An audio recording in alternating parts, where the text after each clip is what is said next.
dengan aku, Nadia Gustiliana Safitri dengan NPM A1M022026 dari kelas 1B. Di sini aku akan menjelaskan materi tugas filsafat dengan dosen pengampu, Dr. Muhammad Kristiawan MPD. Di sini aku akan menjelaskan materi filsafat pada bab 7 yang berjudul Bahaya Filsafat. Apakah sekularisme termasuk bahaya filsafat? Inti dari paham sekularisme menurut Al-Nabhani adalah pemisahan agama dari kehidupan. Tahun yang dianggap sebagai cikal bakal munculnya sekularisme adalah tahun 1648. Pada tahun itu telah tercapai perjanjian Westphalia. Inilah awal munculnya sekularisme. Awalnya, sekularisme memang hanya berbicara hubungan antara agama dan negara. Namun dalam perkembangannya, semangat sekularisme tumbuh dan berbiak ke segala lini pemikiran kaum intelektual pada saat itu. Pengaruh sekularisme di bidang akidah. Al-Wadri memberi contoh penentangan para pemikir barat terhadap paham keagamaan yang paling fundamental di bidang akidah adalah ditandai dengan munculnya berbagai aliran pemikiran seperti pemikiran Marxisme, eksistensialisme, Darwinisme, Freudianisme, dan sebagainya yang memisahkan diri dari ide-ide metafisik dan spiritual tertentu, termasuk gejala keagamaan. 2. Pengaruh sekularisme di bidang pengaturan kehidupan. A. Bidang pemerintahan. Pemikir modern dalam politik yaitu Nicola Machiavelli menganggap bahwa nilai-nilai tertinggi adalah yang berhubungan dengan kehidupan dunia dan dipersempit menjadi nilai kemasyhuran, kemegahan, dan kekuasaan belaka. Pemikir demokrasi seperti John Locke Montesquieu mempunyai pandangan bahwa pemerintah yang baik adalah pemerintah yang konstitusional yang mampu membatasi dan membagi kekuasaan sementara dari mayoritas serta yang dapat melindungi kebebasan segenap individu rakyatnya. B. Bidang ekonomi. Dalam bidang ekonomi muncul tokoh besar seperti Adam Smith. Smith memandang bahwa manusia memiliki sifat serakah, egoistis, dan mementingkan diri sendiri. Tetapi sifat itu justru sangat positif, karena akan dapat memacu pertumbuhan ekonomi dan pembangunan secara keseluruhan. C. Bidang sosiologi. Sosiologi ingin berangkat untuk memahami bagaimana masyarakat bisa berfungsi dan menganggap orang-orang mau menerima kontrol masyarakat.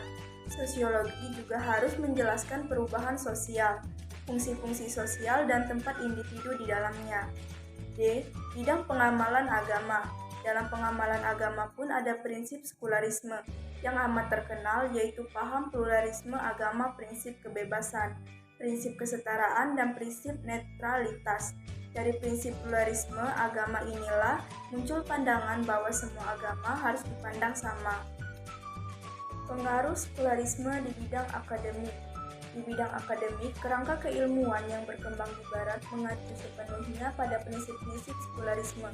Hal itu paling tidak dapat dilihat dari kategorisasi filsafat yang mereka kembangkan yang mencakup 3 pilar utama pembahasan, yaitu filsafat ilmu, filsafat etika, filsafat estetika.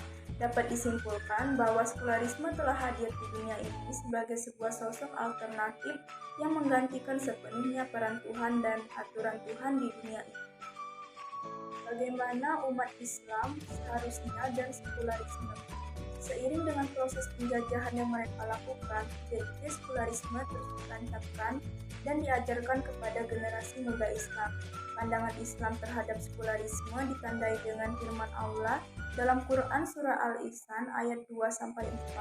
Ayat tersebut memberitahu dengan jelas kepada manusia, mulai dari siapa sesungguhnya pencipta manusia, kemudian untuk apa pencipta menciptakan manusia hidup di dunia ini. Bagi mereka yang berpendapat bahwa jalan menuju kepada petunjuk Tuhan itu boleh berbeda dan boleh dari agama mana saja, sebagaimana yang diajarkan dalam prinsip pluralisme, maka hal itu telah disinggung oleh Allah dalam firman-Nya, Quran Surah Al-Imran ayat 19 dan 85. Firman Allah Subhanahu wa Ta'ala dalam Quran Surah Al-Baqarah ayat 256 menjelaskan tidak adanya paksaan untuk masuk Islam. perintah untuk masuk Islam secara keseluruhan juga bukan merupakan pilihan bebas. Sebab ada ancaman dari Allah Subhanahu wa taala jika kita mengambil Al-Qur'an secara setengah-setengah.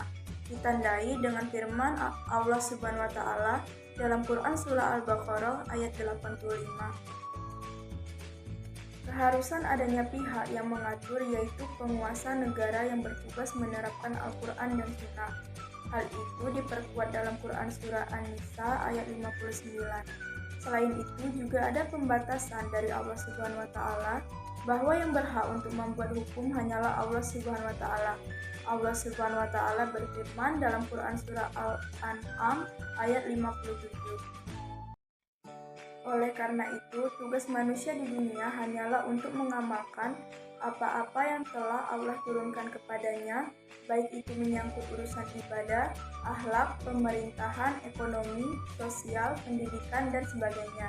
Terhadap mereka yang terlalu khawatir terhadap penerapan syariat Islam dan menganggap akan membahayakan kehidupan ini, maka cukuplah adanya jaminan dari firman Allah Subhanahu wa taala dalam Quran surah Al-Anbiya ayat 107.